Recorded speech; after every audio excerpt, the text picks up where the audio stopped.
That's not something you can use, especially not on a Mr. Rogers podcast. What was I thinking? It's a clean podcast. I mean, is it clean if we don't explain what it means? It's a clean podcast, which I say only so that all you cool people will know what babies you are for listening. Mr. Rogers at the Mouth of Madness, Halloween episode. It's a beautiful day in the neighborhood, a beautiful day for a neighbor. Would you be mine? Could you be mine? I've always wanted to have a neighbor just like you. I've always wanted to live in a neighborhood with you. Well, it's another beautiful day in Mr. Rogers' neighborhood. And it's nighttime in our neighborhood. Yeah, we must be on opposite side of the globe, Mr. Rogers? It's a spooky night on this, the first podcast of October. Sure. I'm trying to do sort of a spooky Halloween theme. Except that this won't be the week of Halloween.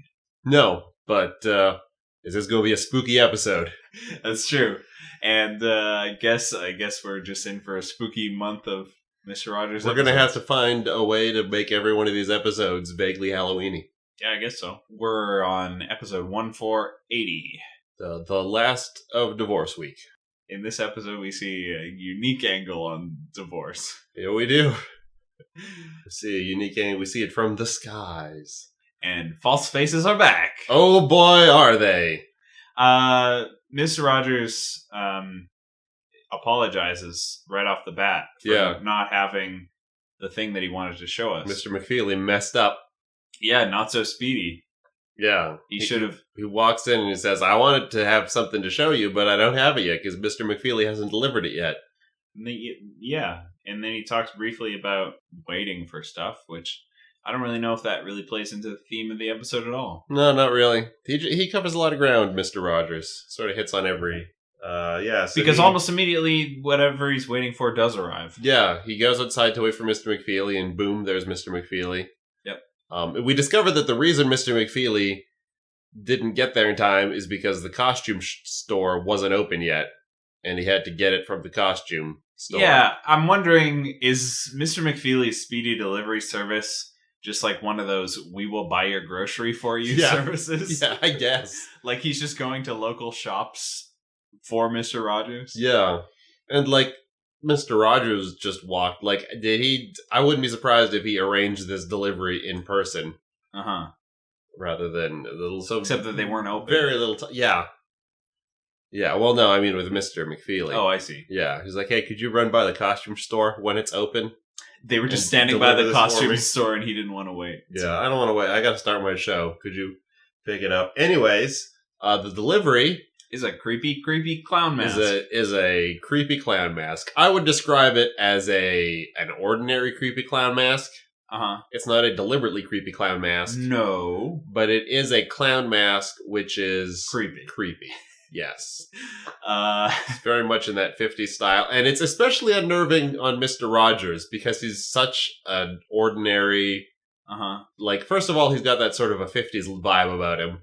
Mm-hmm. Which has sort of picked up an air of creepiness in the meantime as we've realized that maybe the 50s weren't great. Uh-huh. And also just that squeaky clean exterior. I mean, the whole reason that clowns are good horror fodder is because, on one hand, because they're superficially wholesome. Right. So it's an ironical twist. We were, after watching the movie It, we were discussing whether clowns felt creepy prior to Stephen King's It. Yeah. Which I argued that they were creepy. I don't know if this takes place before. It's in the 80s, so maybe it's within the realm of It. But also there was a book first. I'm not sure where the book fell. Right. I don't know if kids, though, are really scared of clowns because of an adult's book. I don't think there's a lot. Mr. Rogers sure doesn't seem to think so. But Mr. Rogers sort of in this episode acknowledges that, yeah, this mask is pretty creepy. Yeah. He braces you. He's like, listen, I'm going to put this mask on, but it's still me under there. He wears it for like half a minute, and then he's like, "Okay, let's take this thing off." Yeah, and he like pops like 3 points, I think, in the minute takes that he's it wearing off this to mask. remind He pulls it up to say, "It's still me under here." Yeah, which is a very Mr. Rogers thing to do. But also, I appreciated it because it was a very it is a very creepy mask, and the wig did not help. I thought the wig might help. It didn't. No, it made it worse. Yeah, I mean, it made it sort of equally, and it's like it's a rubber mask. Yeah, it's like skin tight. It's very like dead face. Mm-hmm. Like there's no expression. You can sort of see his teeth and eyes behind it.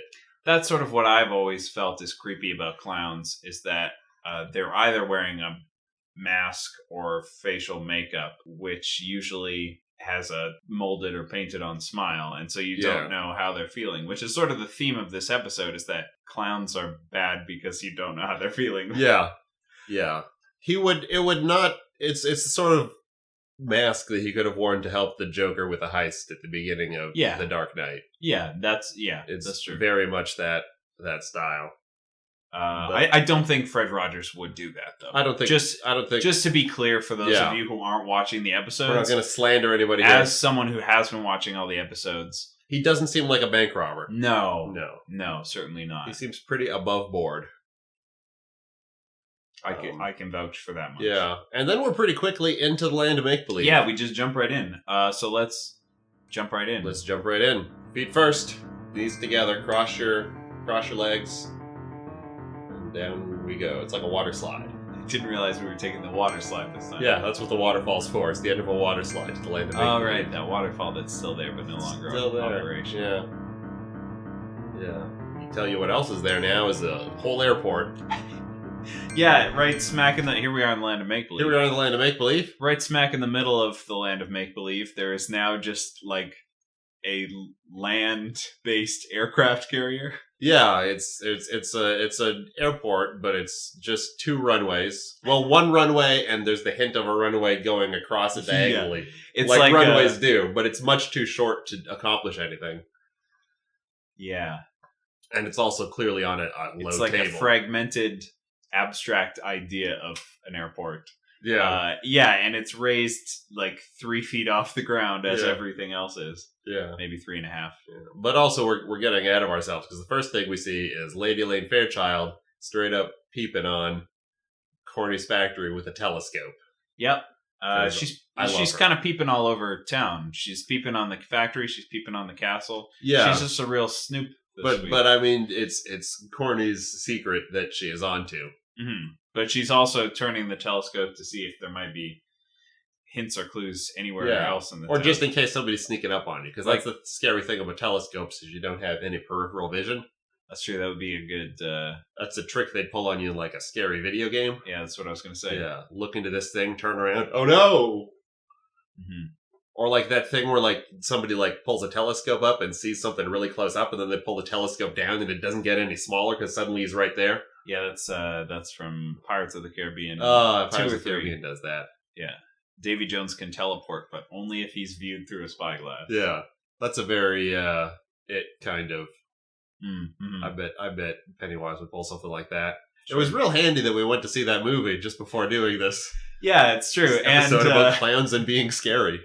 And the fact that you've dubbed this a Halloween episode. That's why I dubbed it a Halloween episode. Okay. I literally went and checked. I was like, is this coming out at the beginning of October? I'm like, it is. Great. Mm-hmm. I could tie all this in. And who should Davy Jones behind Lady Elaine but Chef Brockett? Yeah. Who we never see again after his scene here. No, he's delivering... Did you catch what he was delivering? He's delivering some sort of... He's got some weird word for it, but basically it's icing sugar. Or not icing sugar. Like food glue. Food glue, yeah. He's delivering some food glue to Corny especially. Cornelius. And Lady Elaine kind of... I called it a shakedown. Yeah, it is kind of a shakedown. She's like, come on, you buddy. Gotta tell me you gotta tell me. Like being kind of his buddy, but also kind of strong-arming him and using intimidation. But she doesn't get anything out of him. She doesn't get it, well, except that he needs food glue for it.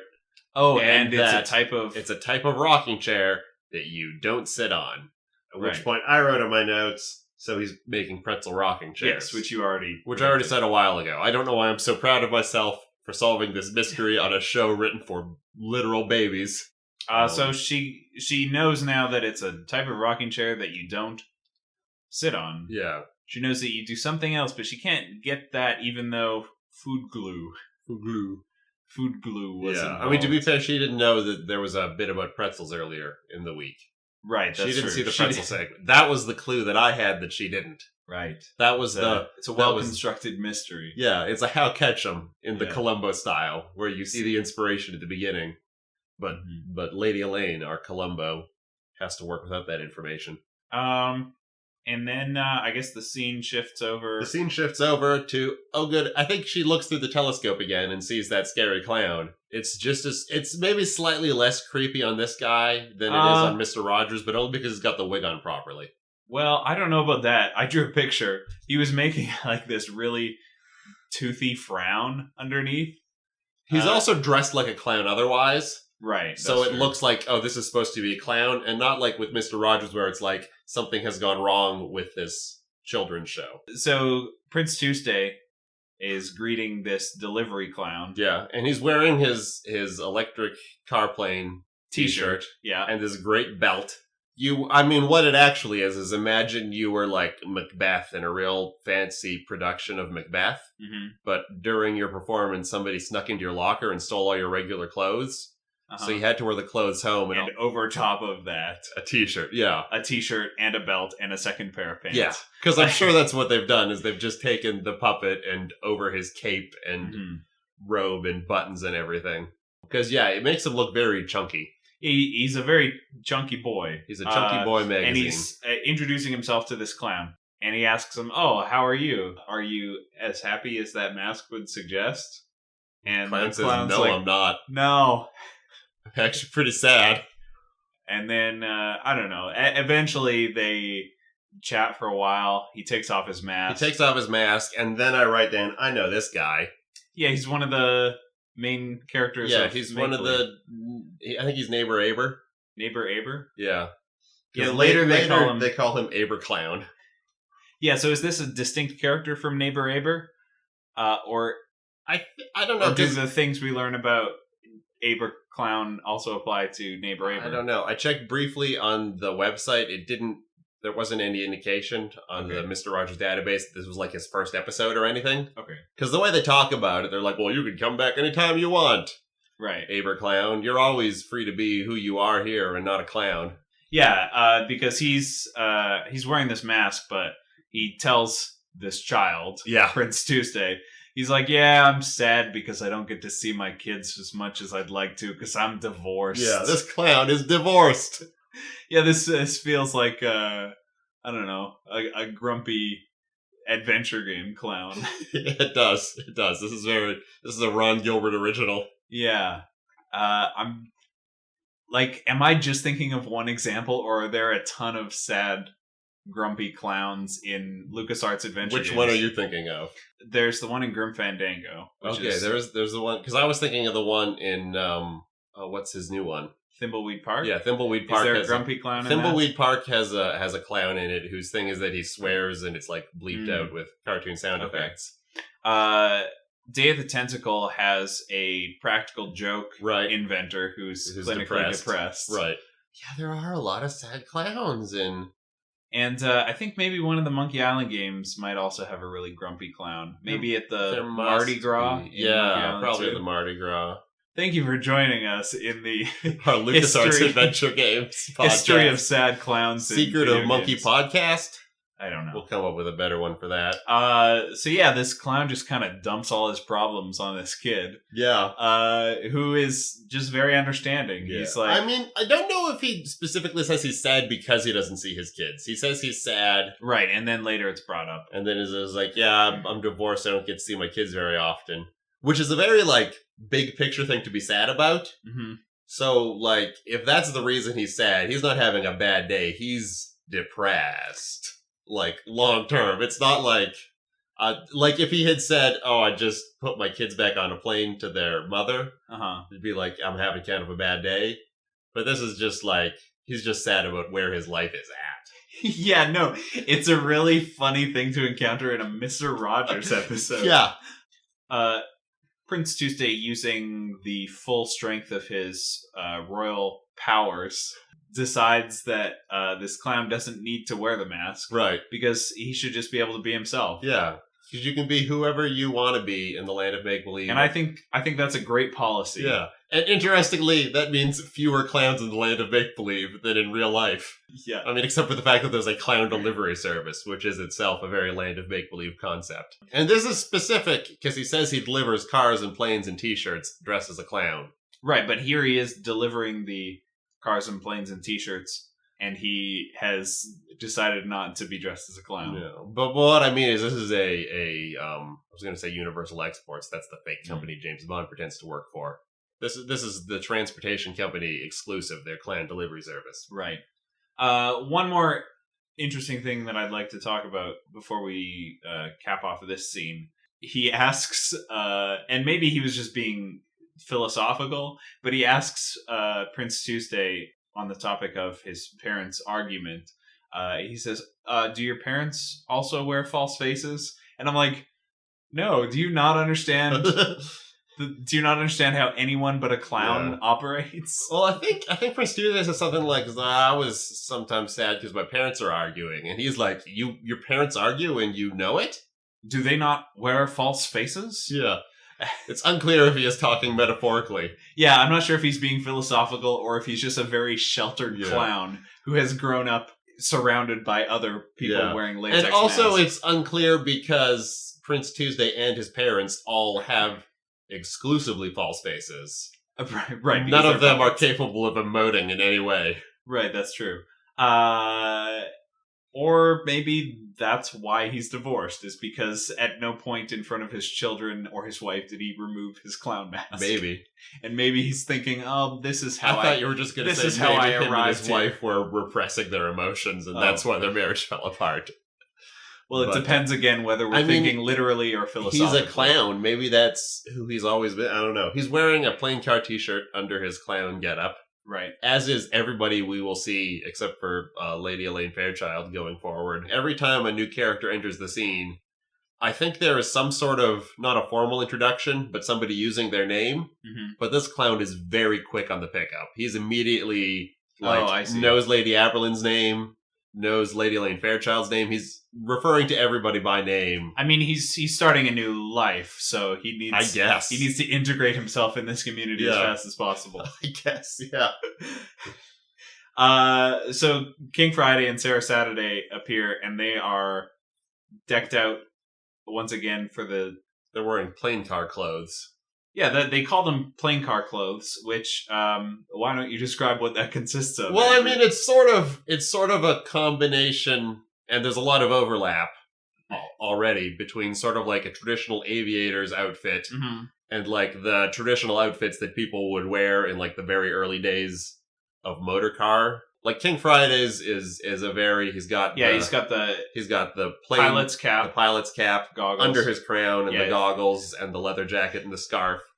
Sarah Saturday is more of an interesting look though, because they're all wearing like leather with the typical wool collar like you would have with a pilot. Sarah Saturday's I think is more of like an early motor car look. She's also wearing the leather jacket, but also wearing a leather bonnet. Yeah, she's got a leather bonnet over her crown. And I feel like her hat is something that like a lady would have worn to go for a drive in a car when those were still being invented. But not to fly a plane. Not to fly a plane. And certainly not made of leather. The leather, I feel, was just, everything else is leather with the pilot's uniform. So I mean, you want to keep your head warm, I guess, is the thought behind that. Maybe. Sheepskin. Yeah, it's quite the getup. So the royal parents arrive, and they're like, this guy's not dressed as a clown. Are you okay with this? Yeah. Tuesday? He's like, where's the clown? He's like, I'm the clown. He's like, well, you're not dressed like a clown. He's ready to fire this guy. And Prince Tuesday kind of stands up for him. Well, King Friday says, well, but what about the children? They might like to see a clown. Nope. No, they don't. And I wonder if there was a hint of like, I'm going to want to see a clown. Probably. But no, he says he's very proud of his son for liking the clown's real face. Yeah. I would say in further support that Mr. Rogers and the rest of the production crew knew how creepy this mask is. When it was on Mr. Rogers, it was on for no more than 10 seconds at a time. And now that we're in the land of make-believe with the character whose occupation it is to wear this mask, it is shown no longer. It's a bad look. You can sort of just see the teeth between the lips. Before we know it, we're revealing what the electric plane car looks like. Yeah, and wouldn't you know it, it looks a lot like the electric cars from earlier. But nicer. Cooler, better. Yeah, because it's all Purpler. It's all done up in King Friday purple. There's 13s all over There's 13s all over. It's got a crown where a hood ornament would be. Yeah, I like that. That's a nice touch. Yeah. I would like that on a vehicle. Yeah, just a King Friday crown right on the front. Yeah, exactly. Yeah, that's pretty good. The runway is L13. And also this whole plane is remote controlled. Yeah. I don't know if that's an option. In the sales pitch that the clown made, he's like, this way you can have a dedicated pilot controlling it from the castle. From the castle. Which really limits where you're allowed to go. Yeah. Well, but I mean, there's a steering wheel in the electric plane car. That's true. So maybe King Friday, once he's, got his license, could also fly it around. Corny especially shows up. And reveals what he's been working on. Which is his pretzel rocking chairs. We've already revealed it. Yeah. So there's not much to say. They don't even look that great. They're kind of lopsided.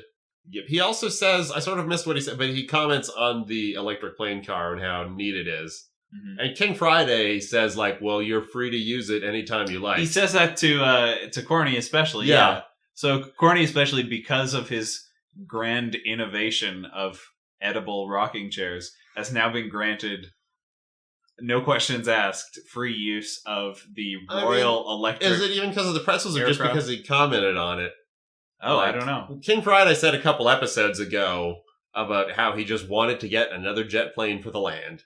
I guess it's really a jet plane for the land. He is, credit where he's due. He's a king, but he's a man of the people, this king. Yeah, no, there's a lot of criticisms of founders of charitable organizations having their own personal jets and stuff.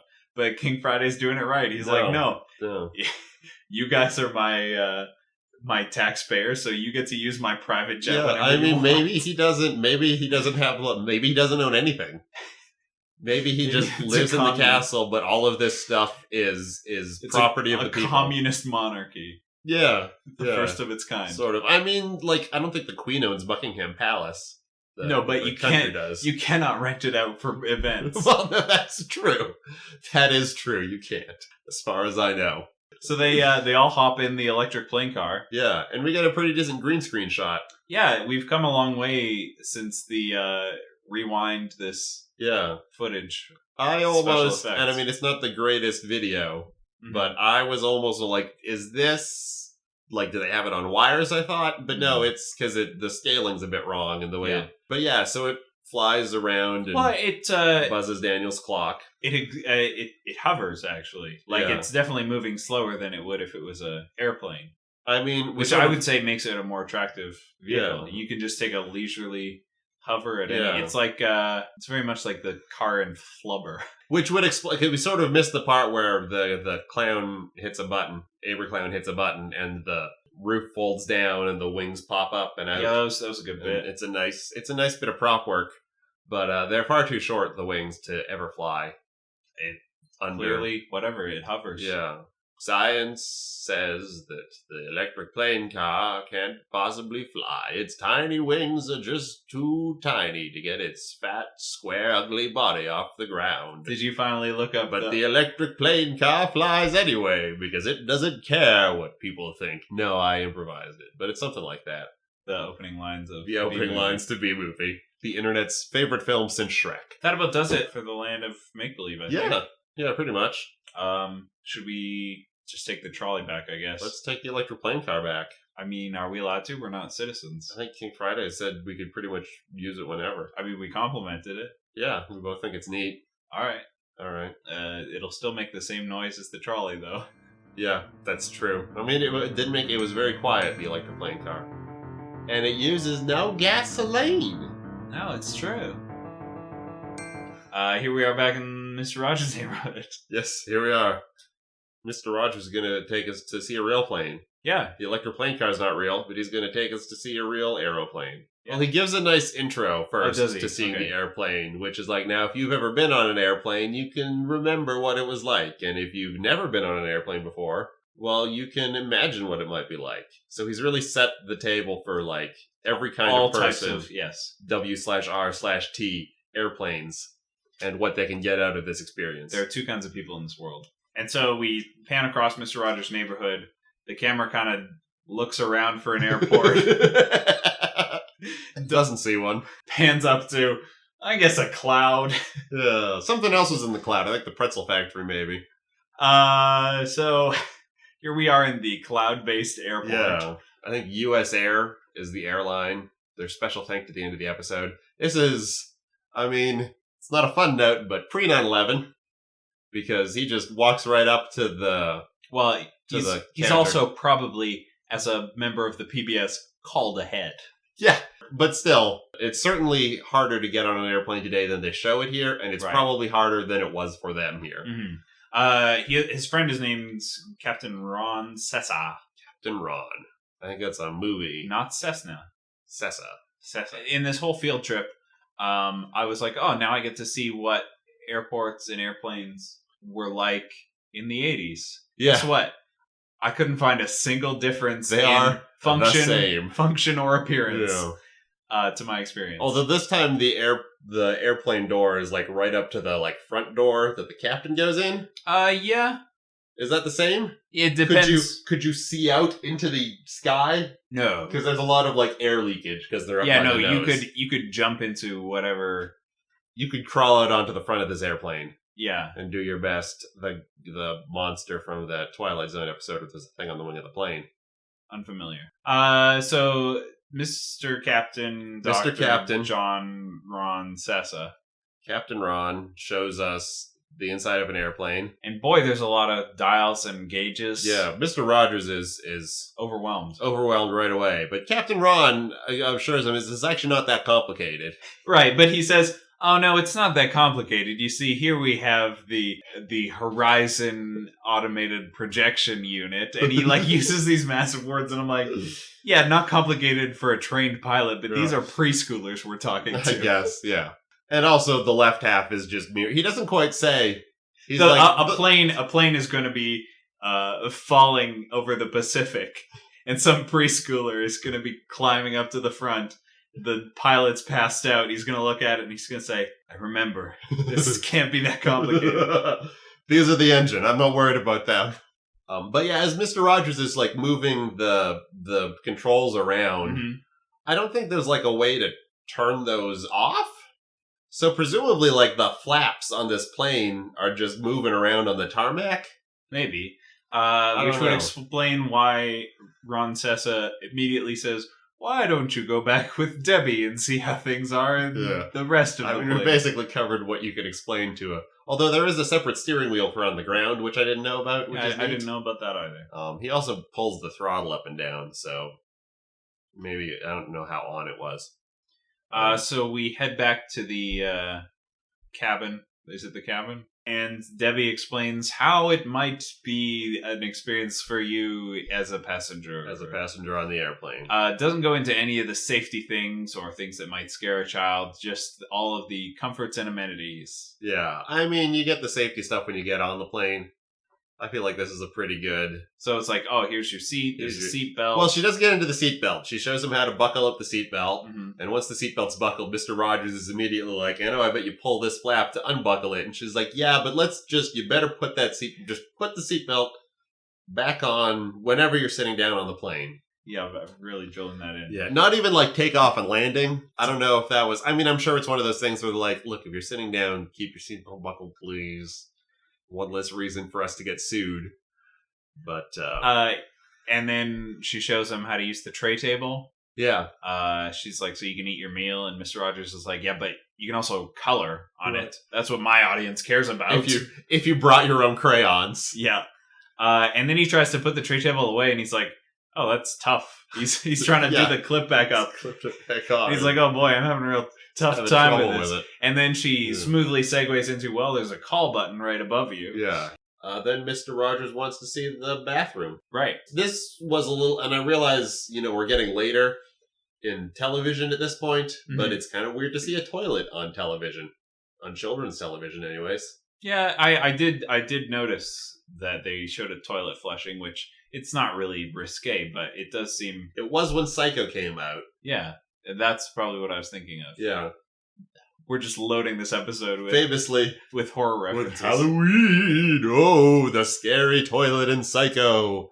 Some torn up bits of paper are flushed down it. I hope you are enjoying this while you can, because the episode that releases close to Halloween statistically could not have this many references. Scariness. And they had to kiss a bunch of times short because they couldn't do one long kiss. At the beginning of Psycho. Oh. Anything to say in the bathroom?